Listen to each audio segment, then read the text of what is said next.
I was reminded earlier this week as I was reading stories of strength and courage about the Olympic Games in Mexico. This was back in 1968, so a little before my time. But the marathon was, of course, the final event of the program, and the Olympic Stadium was packed full of fans just watching and waiting for those final moments to commence. And the excitement filled the room, and applause, broke out as the first runner came through the stadium. It was an Ethiopian runner. The crowd erupts as he crossed the finish line, but way back in the field is another runner, Joseph Akwari of Tanzania, and he's been eclipsed by every other runner. He's in a distant last place. After 30 kilometers, his head started throbbing and his muscles started aching, and he fell to the ground. He ended up injuring his knee pretty severely, and the officials wanted to get him off the track and retire, but he refused. And so, the medics came out and they just bandaged his knee and helped him back up to his feet. And then Akwari, hobbled the remaining 12 kilometers to the finish line. He ended up finishing an hour after the first runner had finished. And that's when he entered the stadium, and there were still thousands of people there. And Akwari moves painstakingly around the track at this slow pace until he finally collapses over the finish line. And yet, in this distant last place, the entire stadium erupted into applause. It was one of the most heroic efforts of Olympic history. And afterward, when he was asked by a reporter why he didn't just drop out, Akwari said, "My country didn't send me to start the race. They sent me to finish." Akwari not only demonstrated tremendous strength and courage, but he reminds us that it's not just how you start, but how you finish that matters. For these last few weeks, we've been talking all about strength and courage. You'll remember in the first chapter of the book of Joshua, God says to Joshua, he says, "This is my command, be strong and courageous." And from that day forward, Joshua exemplifies the qualities of strength and courage as he leads the people of Israel in the conquest of Canaan.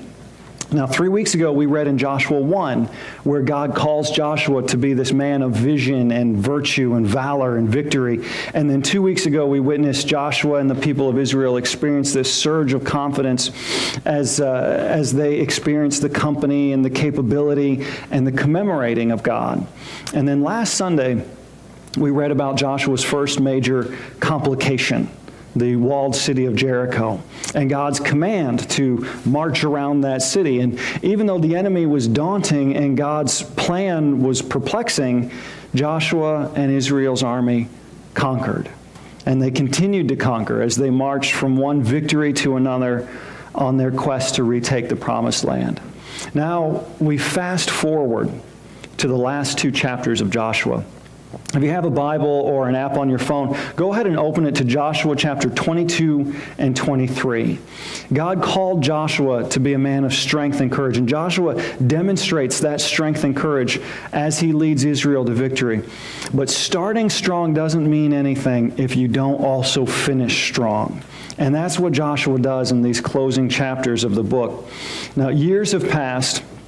Joshua was very old, and as he nears the end of his life, he calls together all of the elders and the leaders and judges and officials of Israel for what would be his final address, his farewell address to the people. And in it, he demonstrates for the people of Israel, as well as for you and me, how to finish well, how to finish with strength and courage. First, Joshua demonstrates that finishing strong requires perspective. As Joshua begins his speech in chapter 23, he recalls all that God has done for them. And he says in verse 2 and 3, I'm now a very old man. You have seen everything the Lord your God has done for you during my lifetime. The Lord your God has fought for you against your enemies. And he goes on over the next chapter to, continue verse by verse recounting everything that God has done for them. From God calling Abraham and crafting a new nation out of his lineage, to God sending Moses to the people enslaved in Egypt and setting them free, to how he parted the Red Sea and how he stopped up the Jordan River and allowed the people to cross on dry ground. He tells of God driving out their enemies and giving them this lush, fertile land that they now possess. He reminds them in verse 9 and 10 that the Lord has driven out great and powerful nations for you, and the Lord your God fights for you just as he has promised. And then he concludes this thought in verse 14 of chapter 23, where he says, "Soon I will die, going the way of everything on earth. But deep in your hearts, you know that every promise of the Lord your God has come true. Not a single one has failed." See, all throughout this speech, and really all throughout Joshua's life, he repeatedly gave God the glory and the credit for everything that happened to them, every victory that they experienced, whether it was a huge one or a little one. He knew that it wasn't about him, rather it was all about God. And what about you? Do you have that same perspective on life? And I think that most of us tend to be like the woman who was rushing home from a doctor's appointment after having quite an ordeal at the doctor's office. She was running behind schedule, and she still had to pick up her prescription and get the kids from the babysitter and get home and make supper, all in time to make it to her 7-year-old's recital. And as she began to circle the Walmart parking lot looking for a place to park, it started pouring rain.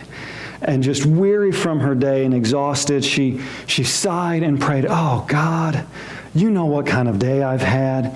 I just can't take any more. Would you please grant me a parking space close to the building so I don't get soaked?" And even before she finishes her prayer, she sees the taillights of a car backing out of the best space in the entire parking lot, right next to the handicap spaces.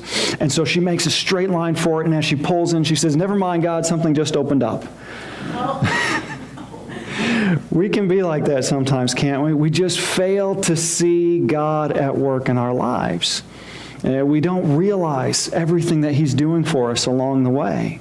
It's easy to let our hardships and our hang-ups kind of block our vision and prevent us from seeing what God is doing for us.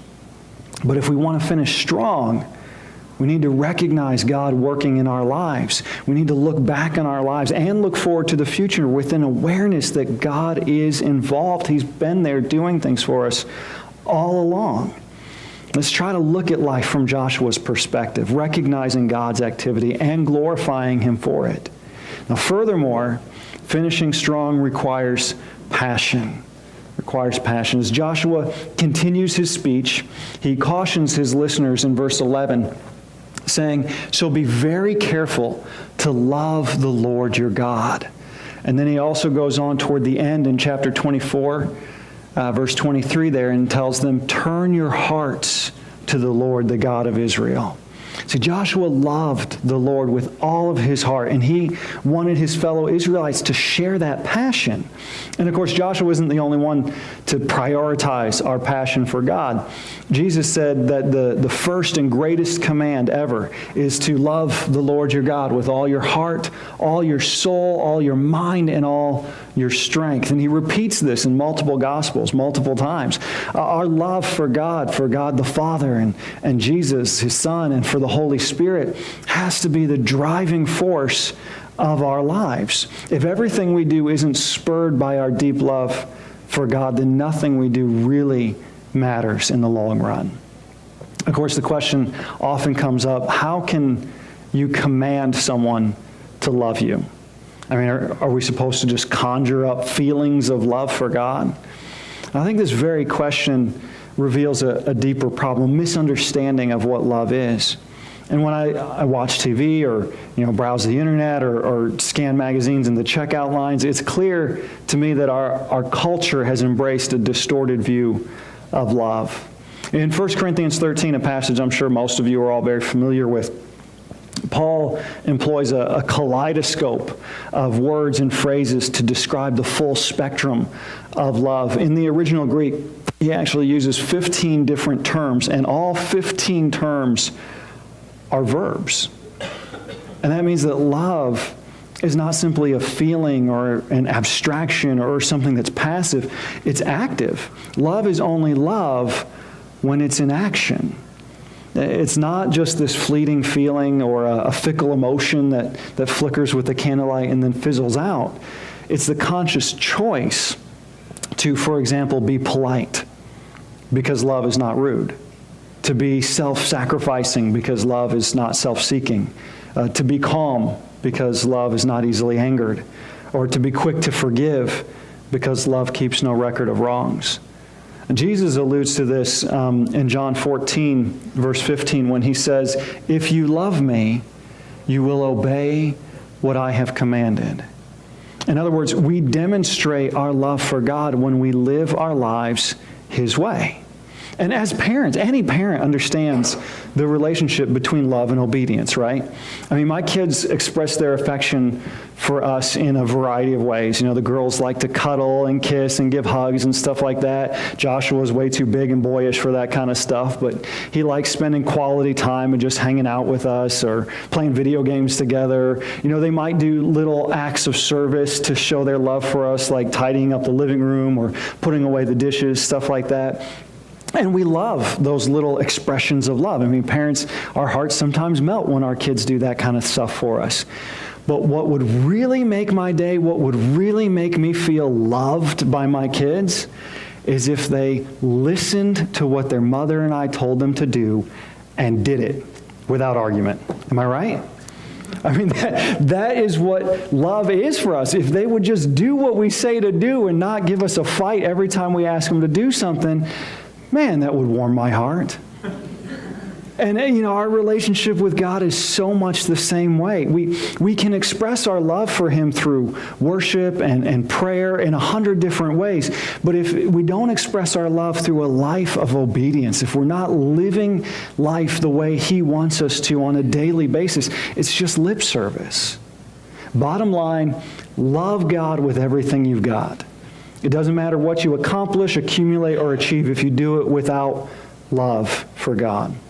Love is essential to a life well lived, so be passionate about God if you want to finish strong. And finally, finishing strong requires persistence.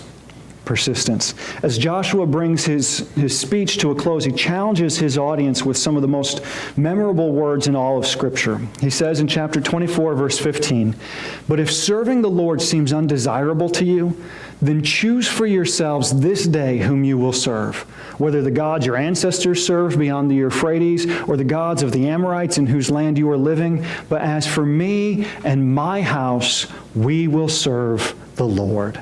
I've seen this scripture so many times in so many places. A lot of folks have a little plaque on their wall, "Choose for yourselves whom you will serve, but as for me and my house, we will serve the Lord." And what a powerful call to conviction and commitment. But Joshua wasn't finished. After issuing this challenge, all the leaders and elders of Israel answered together, like in one voice. They answer in verse 18, "We too will serve the Lord because He's our God." But rather than take their word for it, Joshua presses them on it. He says, "No, you won't. You can't do it. You're not faithful enough. You don't have what it takes to follow God." But the people respond again. Verse 21, "No, we will serve the Lord."